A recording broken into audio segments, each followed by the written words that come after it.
FTP நேயருக்கு வணக்கம். இந்த video எதை பற்றினா, நேற்று தமிழ்நாட்டுக்கே பெரிய அதிர்ச்சி தரக்கூடிய ஒரு செய்தி வந்தது. அது என்னன்னா, தமிழ்நாட்டு மக்கள் ஆவலோடு எதிர்பார்த்துட்டு இருந்த கோவை மதுரை மெட்ரோ ரயில் திட்டத்துக்கு மத்திய அரசு ஒப்புதல் கொடுக்க முடியாது, நாங்கள் எந்த சப்போர்ட்டும் கொடுக்க முடியாதுன்னு சொல்லி அந்த திட்டத்தை ரிஜெக்ட் பண்ணியிருக்காங்க.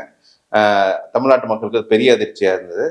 அவங்க ரிஜெக்ட் பண்ணதுக்கான சொன்னதுக்கான காரணம் பாப்புலேஷன் 20 lakhs கம்மியாக இருக்குது, 20 lakhsக்கு அதிகமாக இருந்தால் தான் நாங்கள் மெட்ரோ ரயில் திட்டத்துக்கு அப்புதல் கொடுப்போம் அந்த நகரத்துக்கு அப்படின்னு சொல்லியிருக்காங்க.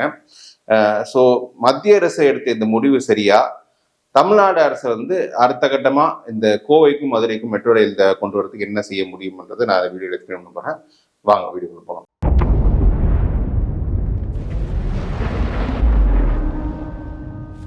ஃபர்ஸ்ட் இந்த கோவை மதுரை மெட்ரோவோட டைம் லைன் எக்ஸ்பிளைன் பண்ணிடுறேன். இந்த கோவை மதுரை மெட்ரோ ரயில் திட்டம் ரொம்ப நாட்களாகவே ஒரு டிஸ்கஷன் ஸ்டேஜில் இருந்து, அது 2021 திமுக ஆட்சி அமைஞ்ச உடனே அவங்க இந்த டிபிஆர் ஒர்க் ஸ்டார்ட் பண்ணாங்க. டிபிஆர் ஒர்க்கு ஸ்டார்ட் பண்ணாலே அது ஒரு வருஷம் 1.5 வருஷம் ஆகும். ஸோ இந்த டிபிஆர் ஒர்க்கு அதன் அடிப்படையில் கோவைக்கு 10,443 கோடி செலவில் ஒரு மெட்ரோ ரயில் திட்டம் அறிவிக்கப்பட்டது. அது 2 மெட்ரோ ரயில் பாதைகள், ஒன்று உக்கடம் டு அவினாசி, இன்னொன்று கோவை ஜங்ஷன் டு அந்த சரணம்பட்டி ரோடு. மதுரையை பொறுத்தவரை 11,653 கோடி ரூபாய் செலவில் ஒரு மெட்ரோ ரயில் திட்டம் அறிவிக்கப்பட்டது. ஒரே பாதை தான், திருமங்கலம் முதல் ஒத்தக்கடை வரை. இதுல ஏன் கோயம்புத்தூரோட செலவு அதிகம்னா, இதுல 5 கிலோமீட்டர் அண்டர் கிரவுண்ட், அதாவது மீனாட்சி அம்மன் கோயிலுக்கு அடியில மெட்ரோ ரயில் போற மாதிரி ஒரு திட்டத்தை அமைச்சிருந்தாங்க. இந்த டிபிஆர் தமிழ்நாடு அரசு 2023 ஒப்புதல் கொடுத்துருச்சு. அதுக்கப்புறம் 2 வருஷமா அவங்க சென்ட்ரல் கவர்மெண்ட் அப்ரூவலுக்காக வெயிட் பண்ணிட்டு இருந்தாங்க. சென்ட்ரல் கவர்மெண்ட் ஃபர்ஸ்ட் நீங்க காம்ப்ரஹென்சிவ் மொபிலிட்டி பிளான், அதாவது காம்ப்ரஹென்சிவ் மொபிலிட்டி பிளான் என்னன்னா, இந்த நகரத்தோட பாப்புலேஷன் என்ன, இதுல ஃபியூச்சர்ல எவ்வளவு பாப்புலேஷன் வரலாம், இதுல போக்குவரத்து நெரிசல் எப்படி, இந்த மெட்ரோ கொண்டு வரதால் எவ்வளவு லாபம், எவ்வளவு பயணிகள் இந்த மெட்ரோவில் பயணிப்பாங்க, இதெல்லாம் சொல்லி காம்ப்ரஹென்சிவ் மொபிலிட்டி பிளான் ரெடி பண்ணணும். அது எங்களுக்கு ஒரு பழைய காம்ப்ரஹென்சிவ் 2017 கொடுத்த ப்ரிப்பேர் பண்ண காம்ப்ரஹென்சிவ் மொபிலிட்டி பிளானு எங்களுக்கு அப்டேட்டா வேணும் அப்படின்னு சொல்லி அதுக்கு ஒரு வாட்டி போன வருஷம் அது திருப்பி அமைச்சாங்க. இவங்க அதை அப்டேட் பண்ணி மீண்டும் சென்ட்ரல் கவர்மெண்ட்டுக்கு கொடுத்து எங்க அப்ரூவல் வரும் ஆவலாக வெயிட் பண்ணிட்டு இருந்தாங்க. ஆனால் சிலர் ஆர்டிஐ ரைஸ் பண்ணி அப்பவே தெரிஞ்சுக்கிட்டாங்க இந்த மூவே ஆகலை, ஸ்டேஜ் 1ல இருக்கு அப்படின்னு. நேற்று அறிவிப்பே வந்துருச்சு, இந்த மாதிரி நாங்கள் அது ஒப்புதல் கொடுக்க மாட்டோம், ஏன்னா பாப்புலேஷன் கம்மி, 20 லட்சம் பாப்புலேஷன் கம்மின்னு சொல்லியிருக்காங்க. பாப்புலேஷன் இவங்க எந்த அடிப்படையில் சொல்றாங்கன்னா, அந்த 2011 சென்சஸ் அடிப்படையில் பாப்புலேஷன் கம்மி அப்படின்னு சொல்றாங்க. அதாவது நீங்க காம்ப்ரஹென்சிவ் மொபிலிட்டி பிளான் 2014 கிரியேட் பண்ண பிளான் வேண்டாம், லேட்டஸ்ட் பிளான் கேட்குற இவங்க 15 வருஷம் முன்னாடி இருக்க சென்சஸ் அடிப்படையில் எப்படி கொடுக்குறாங்க? அவர் 15 வருஷத்துல ஒரு நகரத்தின் பாப்புலேஷன் வளர்ந்திருக்காது. இந்திய வரலாற்றிலே, சுதந்திர இந்திய வரலாற்றிலே முதல் முறை 10 ஆண்டுகளுக்கு ஒரு முறை சென்சஸ் நடத்தணும். அது 2021 நடத்திருக்கணும், அது நடத்தலை. அதுவே இந்த மோடி அரசின் பெரிய தோல்வி. ஏன்னா வளர்ச்சி கொண்டு வந்தோம் சொல்றாங்க, ஒரு வளர்ச்சிக்கு அடிப்படையே சென்சஸ், அந்த சென்சஸே நடத்தாம 2011 டேட்டா அடிப்படையில் நீங்க 2 வளரும் நகரங்களுக்கு மெட்ரோ நீங்க ரிஜெக்ட் பண்ணிருக்கீங்க. அது கோவை போன்ற நகரம் one of the fastest growing tier 2 cities, south இந்தியாவிலே ஃபாஸ்டஸ்ட் க்ரோயிங் டயர் 2 சிட்டிஸ் கருதப்படும் கோவைக்கு மெட்ரோ ரயில் நீங்க ஒப்புதல் கொடுக்காதது ஒரு அதிர்ச்சிகரமான ஒரு விஷயம். ஏன்னா ஒரு மெட்ரோ ரயில் திட்டம் என்பது இப்ப நான் கொண்டு வர திட்டம் அடுத்து ஒரு 50 ஆண்டுகளுக்கு எப்படி பயனளிக்கும், எப்படி மக்களை சர்வ் பண்ணுன்ற மைண்ட் செட்ல கொண்டு வரணும். எனக்கு இப்ப என்ன பாப்புலேஷன் அடிப்படையில் கொண்டு வரக்கூடாது, அடுத்த 50 வருஷத்துக்கு எப்படி இந்த நகரம் வளரும், எப்படி இந்த மெட்ரோ ரயில் இந்த வளரும் நகரத்துக்கு சர்வ் பண்ணுன்ற அடிப்படையில் தான் கொண்டு வரணும். பட் ஆனா இதை எதுவுமே கருத்தில் எடுத்துக்காம, நாங்க சுத்தமா எந்த ஒரு கன்சிடரேஷன் வைக்காம நீங்க ரிஜெக்ட் பண்ணிருந்தது நிச்சயமாவே தமிழ்நாட்டுக்கு நடத்தப்பட்ட ஒரு அநீதி அப்படின்னு தான் நம்ம சொல்லலாம்.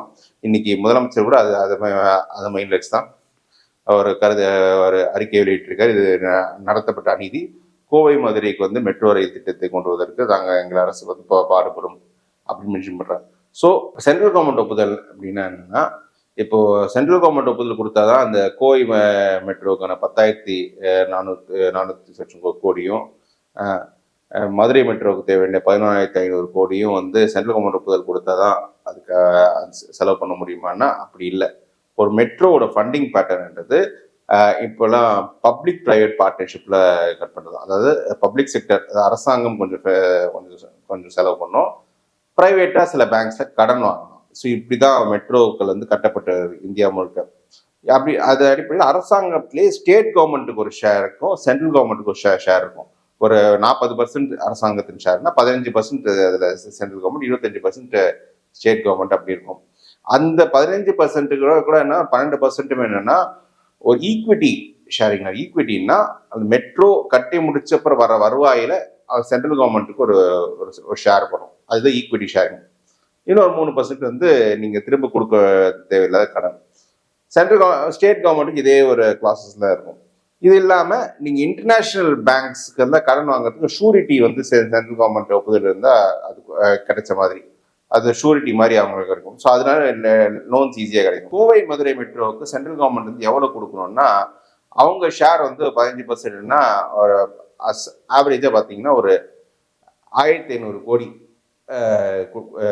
செலவு பண்ணுற மாதிரி இருக்கும். கோவைக்கு 1,500 கோடி, மதுரைக்கு 1,500 கோடி, மொத்தம் 3,000 கோடி. இந்த 3,000 கோடியும் வந்து ஒரே ஆண்டுல ஒரு சிங்கிள் பேமெண்ட்ல கொடுக்க, அந்த 5 இயர்ஸா ஸ்பிளிட் பண்ணி கொடுக்கணும், 5 பட்ஜெட்ஸ்ல கொடுக்கணும். அப்பன்னா ஒரு ஆண்டுக்கு 600 கோடி தான். அவ்வளோ பெரிய பட்ஜெட் இருக்க மத்திய அரசுக்கு ஒரு மதுரை கோவை நகரங்களுக்கு வந்து மொத்தமா 600 கோடி கொடுக்கறதுல என்ன சிக்கல்? அது கொடுக்கற என்ன இது? ஏன்னா ஒரு பாலம் கட்டினாலே இன்னைக்கு வந்து 1000 கோடி அப்படின்னு சென்ட்ரல் கவர்மெண்ட் செலவு கட்டணும். அப்படின்னு 600 கோடி கொடுக்கறத அவங்களுக்கு ஏன் அவ்வளோ வந்து பாரபட்சம் அப்படின்னு தெரியல. சரி, இப்போ தமிழ்நாடு அரசுக்கு வருவோம். இப்போ வந்து ஸ்டாலின் அவர்கள் வந்து நாங்கள் எப்படியும் கொண்டு வருவோம் மெட்ரோ அப்படின்னு சொல்லியிருக்காரு. ஸோ அடுத்த கட்ட தமிழ்நாடு அரசு என்ன பண்ணலாம் இந்த மெட்ரோ ரயில் திட்டத்தை வந்து கோவை மதுரை கொண்டு வரணும்னா, இப்போ சென்னை மெட்ரோவில் கிட்டத்தட்ட இதே பிரச்சனை தான் இருந்தது. சென்னை மெட்ரோ வந்து 2019 இந்த டிபிஆர் வந்து ஒப்புதலுக்கு கொடுத்துருக்கோம். ஆனா அவங்கயும் அங்க வந்து 4 வருஷம் அவங்க வந்து காலதாமதமா, ஏன்னா அது பெரிய ப்ராஜெக்ட், 65,000 கோடி ப்ராஜெக்ட் இது, அவங்க ஒப்புதல் கொடுக்காம இருந்தாங்க. 2021 என்ன பண்ணாங்கன்னா தேர்தலுக்கு முன்னாடி சென்ட்ரல் கவர்மெண்ட் ஒப்புதல் இல்லாமலே ஸ்டார்ட் பண்ணாங்க. அதாவது அந்த பப்ளிக் ஃபண்டிங், அதாவது ஃபுல்லா ஸ்டேட் கவர்மெண்ட் ஃபண்டிங்கும் இன்டர்நேஷனல் பேங்க்ஸ் கடனும் வாங்கி அது வந்து அவங்களே ஃபுல்லா செலவு பண்ணி ஸ்டார்ட் பண்ணாங்க. ஃபர்ஸ்ட் ஒரு 3 இயர்ஸ்க்கு அப்படி தான் போனாங்க. அதுக்கப்புறமா தான் 2024 சென்ட்ரல் கவர்மெண்ட் இந்த ஒப்புதல் கொடுத்து அவங்க கொடுக்க வேண்டிய ஃபண்ட்ஸ் வந்து கொடுத்தாங்க. அது ஒன்று ஒரு 7,000 கோடி தான் இருக்கும். கோவைக்கும் மதுரைக்கும் இதே அப்ரோச் தமிழ்நாடு அரசு இருக்கலாம். ஏன்னா இது வந்து சென்னை மெட்ரோ மாதிரி பெரிய ப்ராஜெக்ட் கிடையாது. சென்னை மெட்ரோ ஃபேஸ் 2 மாதிரி பெரிய ப்ராஜெக்ட் கிடையாது. 65,000 கோடிலாம் எங்கள்ல செலவாகாது. இது வந்து 10,000 கோடி 11,000 கோடின்றது தமிழ்நாடு அரசு ஓரளவுக்கு செலவு பண்ணக்கூடிய அமௌண்ட் தான். அதுவும் இன்டர்நேஷனல் பேங்க்ஸ் வந்து கடன் வாங்க கொடுத்துட்டாங்கன்னா அவங்க கொஞ்சம் நல்லாவே தாராளமாக செலவு பண்ணலாம். ஸோ இது வந்து தமிழ்நாடு அரசு பெருசு. ஏன்னா தமிழ்நாடு வந்து இப்போ இந்தியா செகண்ட் லார்ஜஸ்ட் எக்கானமின்றதுனால அவங்களால செலவு பண்ண முடியும். இன்டர்நேஷனல் பேங்க்ஸ்ல லோன் இப்போ கிடைக்கிறது ஒரு சில சிக்கல் இருக்கும். அது எப்படி ப்ராசஸ் பண்ணி வாங்குறாங்க தெரியாது. JICA, Asian industrial infrastructure development பேங்க்கு, அந்த மாதிரி சில பேங்க்ஸ் எல்லாம் இருக்கு. இவங்க வந்து இந்த மாதிரி இன்ஃப்ராஸ்ட்ரக்சர் ப்ராஜெக்ட்ஸ்க்காக கடன் கொடுக்கறதுக்கு இருப்பாங்க. அவங்க கிட்ட இவங்க ஸ்டேட் கவர்மெண்ட் மட்டுமே அவங்க ஷூரிட்டியை மட்டுமே கொடுத்து கடன் வாங்கிட்டாங்கன்னா இந்த கோவை மதுரை மெட்ரோ ப்ராஜெக்ட்ஸ் வந்து செயல்படுத்த முடியும். இது சென்னை மெட்ரோ ஃபேஸ் 2 வந்து இப்படிதான் செயல்படுத்தினாங்க. ஸோ இதை நீங்க செயல்படுத்தி 2026 சென்சஸ் நடக்கும். அந்த சென்சஸ் அடிப்படையில் மீண்டும் மத்திய அரசு ஒப்புதலுக்கு நீங்க ட்ரை பண்ணி 2-3 ஆண்டுகள்ல வாங்கலாம். அதுக்கும் ஒரு வாய்ப்பு இருக்கு. இப்போ பொலிட்டிக்கல் இஷ்யூ வரலாம்.